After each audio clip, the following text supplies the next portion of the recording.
नमस्कार दोस्तों, स्वागत है थोड़ा इस बेहतरीन प्लेटफॉर्म ते जिवें ਤੁਹਾਨੂੰ ਪਤਾ ਕਿ ਚੰਡੀਗੜ੍ਹ ਪੁਲਿਸ 'ਚ ਵੀ ASI ਦੀਆਂ ਪੋਸਟਾਂ ਠੀਕ ਹੈ ਕਿਹਾ ਜਾਂਦਾ ਕਿ 12 ਸਾਲ ਬਾਅਦ ਇਹ ਅਨਾਉਂਸ ਹੋਈਆਂ ASI ਦੀਆਂ ਪੋਸਟਾਂ। ਠੀਕ ਹੈ, ਤੇ ਇੱਕ ਹੋਰ ਗੱਲ ਦੱਸ ਦਿੰਦਾ, ਚੰਡੀਗੜ੍ਹ ਪੁਲਿਸ ਦੇ ਵਿੱਚ ਕਨਸਟੇਬਲ ਦੀਆਂ ਤੇ ਸਬ ਇੰਸਪੈਕਟਰ ਦੀਆਂ ਵੀ ਪੋਸਟਾਂ ਛੇਤੀ ਹੀ ਹੋਣਗੀਆਂ। ਠੀਕ ਹੈ, ਤਾਂ ਤਿਆਰੀ ਖਿੱਚ ਕੇ ਰੱਖੋ। ਹੁਣ ਜਿਹੜੀਆਂ ASI ਦੀਆਂ ਪੋਸਟਾਂ ਲਗਭਗ ਕਿਹਾ ਜਾਂਦਾ ਕਿ 50 ਪਲੱਸ ਹੈ ਨਾ, मतलब क्राइटेरिया के अकॉर्डिंग 50 प्लस पोस्टां होणगियां टोटल पोस्टां चो, क्योंकि इन्होंने जो ये पोस्टां कड्डियां ने। ठीक है, पहला मैं थोड़ी जी ब्रीफ इंट्रोडक्शन दे देना। जे तुसी पहली बार चैनल ते आए हो तो सबसक्राइब कर लो, क्योंकि थोनू most of the study content इत्थे ही मिल जूगा। फ्री ऑफ कॉस्ट भी पढ़ा रहे हैं। ठीक है, बाकी साडा पेड बैच भी है, प्रतापी बैच, तुसी इहनू भी ज्वाइन कर सकते हो। प्रताप अकैडमी प्ले स्टोर तो जाके ऐप डाउनलोड कर सकते हो। जो पढ़ाने का तरीका देखना है तो तुम देख सकते हो अंकित सर किदा पढ़ाते हैं, किरणजोत मैम किदा पढ़ाते हैं, या मैं मैथ या रीजनिंग किदा पढ़ाया। ठीक है, और ये साढ़े नंबर ने। ठीक है, हुण ये गल आ गई। हुण देखो ਜਿਹੜੀਆਂ ਇਹ पोस्ट आईयां ASI दियां, सुनो तसल्ली नाल, मतलब बहुत काल नहीं करते आपां, मतलब जानकारी तुहानूं मिल गई होनी वैसे तो, बट फिर भी मेरा देना फर्ज है। ਇਹ ਜਿਹੜੀਆਂ ਪੋਸਟਾਂ ਆਈਆਂ ਨਾ, ਇਹ ਪ੍ਰਮੋਸ਼ਨ ਬੇਸਡ ਵੀ ਆਈਆਂ ਤੇ ਡਾਇਰੈਕਟ ਰਿਕਰੂਟ ਵੀ ਕਰਨਗੇ। ਇਹ ਪ੍ਰਮੋਸ਼ਨ ਬੇਸਡ ਕਿਵੇਂ ਕਿ ਜਿਹੜੇ ਬੰਦੇ ਆਲਰੇਡੀ ਉੱਥੇ ਕੰਮ ਕਰ ਰਹੇ ਉਹਨਾਂ ਨੂੰ ਪ੍ਰਮੋਸ਼ਨ ਤੇ ਰੱਖ ਦੇਣਗੇ, ਉਹਨਾਂ ਦਾ ਪ੍ਰਮੋਸ਼ਨ ਕਰ ਦੇਣਗੇ। ਠੀਕ ਹੈ, 75% ਉਹ ਪ੍ਰਮੋਸ਼ਨ ਵਾਲੇ ਹੋ ਗਏ ਬੰਦੇ, ਔਰ 25% ਡਾਇਰੈਕਟ ਰਿਕਰੂਟ ਹੋ ਗਏ, ਤਾਂ 25% ਲਗਭਗ ਤੁਸੀਂ 50 ਪੋਸਟਾਂ ਮੰਨ ਕੇ ਚੱਲੋ। ਠੀਕ ਹੈ, ਹੁਣ ਕੌਣ ਫਾਰਮ ਭਰ ਸਕਦਾ ਹੈ ਚੰਡੀਗੜ੍ਹ ਪੁਲਿਸ ASI ਦਾ, ਜਾਂ ਹਿੰਦੀ 'ਚ ਵੀ ਗੱਲ ਕਰਾਂ ਕਿਉਂ? ਹੁਣ मैं ਤੁਹਾਨੂੰ ਦੱਸਦਾ भाई, लैंग्वेज मैटर नहीं करेगी। चंडीगढ़ पुलिस में लैंग्वेज मैटर नहीं करेगी। ऑल इंडिया का कोई भी स्टूडेंट इस फॉर्म को फिल कर सकता है। ठीक है, आपको बता देता हूं, कहीं भी किसी भी कोने का, क्योंकि चंडीगढ़ एक यूनियन टेरिटरी है। ठीक है, कोई भी स्टूडेंट इस फॉर्म को फिल कर सकता है। एज कितनी होनी चाहिए उस स्टूडेंट की, क्वालिफिकेशन क्या होनी चाहिए, फिजिकल पैरामीटर क्या होंगे, एग्जाम का सिलेबस क्या होगा, ये मैं आगे डिस्कस करता हूं। देखो ध्यान से सुनना, आप सारी बातों को हम ध्यान में रखेंगे और आप देख लेंगे। अभी देखिए, सबसे पहली बात तो जो रिटर्न टेस्ट होगा मैं बता देता हूं। इधर देखो, अगर ये खुल ही गया पहला ही पेज तो हम इसी पे बात कर लेते हैं कि रिटर्न टेस्ट होगा आपका दो टाइप में, एक टायर 1 एक टायर 2। टायर 1 होगा आपका ऑब्जेक्टिव। अब वो जो टायर 1 है आपका, जो ऑब्जेक्टिव होगा, ध्यान से सुनना, जो टायर 1 आपका टीयर 1 जो ऑब्जेक्टिव होगा वो आपका ऑनलाइन भी हो सकता है। ऑनलाइन मतलब CBT कंप्यूटर बेस्ड भी हो सकता है, और OMR भी हो सकता है, मतलब ऑफलाइन भी हो सकता है। ठीक है, और ये 50 नंबर का होगा टायर 1। सबसे पहली बात तो ये 50 नंबर का होगा, बहुत इंपॉर्टेंट बात है ये। ठीक है, और फिर उसके बाद आएगा टायर 2, ये आपका रिटर्न एग्जाम होगा टीयर 2। ये आपका रिटर्न एग्जाम होगा टीयर 2। इसमें क्या है वो सुनना, जो ये टीयर 2 है इसमें आपका पैराग्राफ लिखना है आपने। ठीक है, मतलब ऐसे आएगा आपको लिखने के लिए। अब वो किस लैंग्वेज में लिखना है, वो लैंग्वेज लिखोगे जब आप फॉर्म फिल करोगे, तो वहां जो भी प्रेफरेंस लिखोगे आपको उसी में लिखना होगा। अगर आप इंग्लिश फिल करेंगे तो इंग्लिश आ जाएगा, हिंदी में करना कहेंगे तो हिंदी आ जाएगा, पंजाबी में करना चाहेंगे तो पंजाबी आ जाएगा। और एक उसके बाद देखो 50 नंबर का टीयर 2 होगा। इस 50 नंबर में एक तो ये ऐसे राइटिंग आ गया, मैंने आपको बोला था 30। दूसरा एक लैंग्वेज स्किल, मतलब लैंग्वेज स्किल का इंग्लिश का एक पेपर होगा।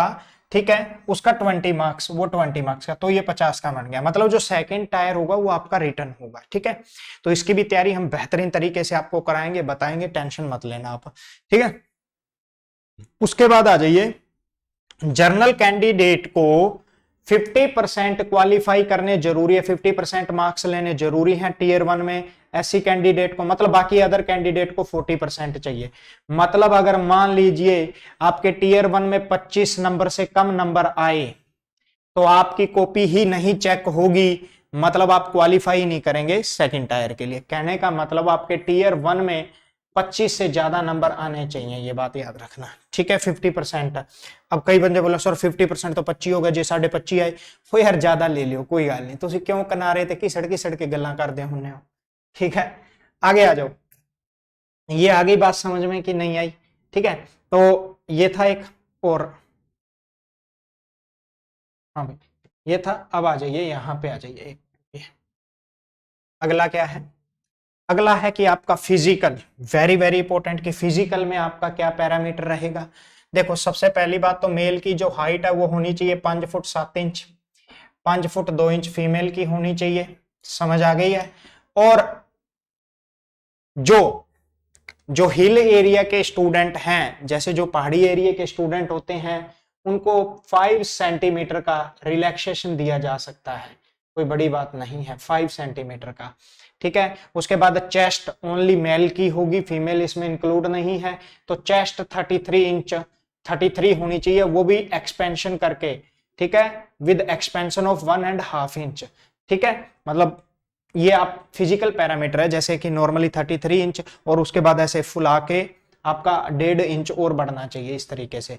और फिर रेस है, मतलब रनिंग है, 1 माइल है 6 मिनट में, मतलब 1 माइल मतलब लगभग 1600 मीटर, लगभग 1600 मीटर। 1 माइल क्या होगा, लगभग 1600 मीटर आपका 6 मिनट में, ठीक है, करना है। और 500 मीटर 2 मिनट और 30 सेकंड में फीमेल का है, मतलब 500 मीटर दौड़ना है फीमेल ने, इसमें 2 मिनट और 30 मतलब 2.5 मिनट में। उसके बाद जो एक्स सर्विस मैन है, जो 35 साल से ऊपर हैं, उनके लिए जो फिजिकल पैरामीटर की है वो है सिर्फ और सिर्फ 10 मिनट की जॉगिंग, सिर्फ और सिर्फ 10 मिनट की जॉगिंग है। उसके बाद लॉन्ग जंप है मेल के लिए 14 फुट, और उसके बाद फीमेल के लिए 8 फुट, ठीक है।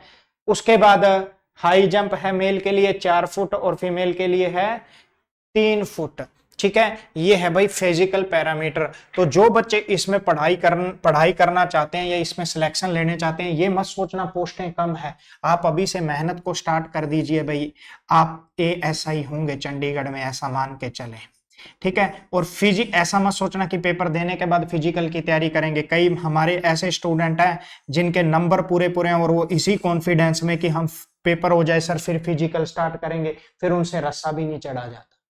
समझ में आ गई कि नहीं, ये छालें तो दूर की बात है। तो ध्यान से सुनना भाई, साथ के साथ आप रनिंग भी रखें, ठीक है, और साथ के साथ पढ़ाई भी रखें, ठीक है। तो ये थी एसेंशियल क्वालिफिकेशन। अब मैं आपको बता देता हूं कौन कौन एलिजिबल है एज के अकॉर्डिंग। तो ध्यान से सुनना, एज ओबीसी कैंडिडेट को 3 साल की एज है, बाकी जर्नल वालों के लिए ध्यान से सुनना 18 से 25 साल का ही मेल होना चाहिए, 18 से 25 साल की ही फीमेल एलिजिबल है इसमें। और अगर वो ओबीसी से है तो 18 से 28 होगी, 18 से 28 तक चल जाएगा। अगर वो एससी कैंडिडेट है तो 18 से 30 हो जाएगा, 18 से 30 हो जाएगा। उसके बाद जो चंडीगढ़ में आप कह सकते हैं ward son and daughter of Chandigarh police personnels, अगर किसी के पेरेंट्स चंडीगढ़ पुलिस में है तो उनके बच्चों को 2-2 साल का और 3 साल का ऑफ है, ठीक है। देखिए जो सर्विस कर रहा है अभी उसके लिए है 2 साल का, और जो रिटायर हो चुके हैं, ठीक है, उनके लिए भी 2 साल का है। लेकिन जो सर्विस में एक्सपायर हो गए थे, सर्विस करते हुए शहीद हो गए थे, उनको 3 साल का है, ठीक है। अब आ जाइए in case of department candidate up to, मतलब जो डिपार्टमेंट के कैंडिडेट हैं जैसे ex serviceman up to 45 year, वो मतलब कि छोटा होना चाहिए क्या है 45 ईयर। देखो मैंने अब आपको बता दिया जो मेन, ये अलग बात है क्योंकि ये अपने आप स्टूडेंट्स को पता होता है।